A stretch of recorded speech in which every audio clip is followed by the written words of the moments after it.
उर्दू खबर के मुअज़्ज़िज़ दोस्तों, मैं हूं माजिद मलिक और आप तमाम देखने और सुनने वालों को अस्सलाम वालेकुम। नाज़रीन गिरामी, तवील सफर को समेटने और समंदरों की लहरों को चीरते पुल यकीनन आप सभी ने देखे होंगे, जिनकी खूबसूरती हर किसी को अपनी जानिब खींचती है। सोचने की बात यह है कि समंदर में अरबों गैलन पानी के अंदर ये पुल कैसे तामीर किए जाते हैं। क्या समंदर के पानी को रोका जाता है और इन पुलों की बुनियादें जो कि समंदर की तह में मौजूद होती हैं को किस टेक्नोलॉजी की मदद से तामीर किया जाता है। हजरत इंसान बिफरी और जानलेवा लहरों पर काबू कैसे पाता है। आज की ज़ेरे नजर वीडियो में हम आपको बताएंगे कि समंदर पर बने पुल कैसे तामीर किए जाते हैं। लिहाजा आपसे गुजारिश है कि इस कीमती वीडियो को शुरू से लेकर आखिर तक जरूर देखिएगा।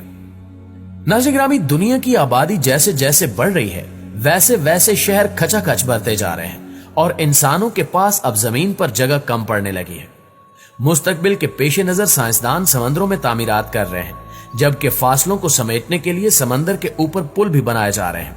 जहां जमीन पर पुल तामीर करना किसी बड़े चैलेंज से कम नहीं, वहीं समंदर पर ब्रिज बनाना जान जोखिम में डालने के मुतरादिफ है। समंदर में पुल बनाने के लिए साल का वक्त दरकार होता है, क्योंकि यह काम इंतहाई मुश्किल है। अंडर वाटर कंस्ट्रक्शन में कई तरह की मुश्किलात का सामना करना पड़ता है और सबसे बड़ी मुश्किल पानी है। समंदरी पानी का बहाव, इसकी गहराई और उतार चढ़ाव को कंट्रोल करना बेहद मुश्किल अमर है, लेकिन हजरत इंसान ने इस मुश्किल को अबूर करके ऐसे ऐसे शाहकार तामीर कर लिए हैं कि जिन्हें देखकर इंसान हैरान रह जाता है। समंदर में पुलों की तामीर का सबसे पहला मरहला पानी को रोकना होता है। अगर आप ये सोच रहे हैं कि इंसान बहते समंदर को कैसे रोक सकता है, तो आगे चलकर आपकी सोच बदलने वाली है।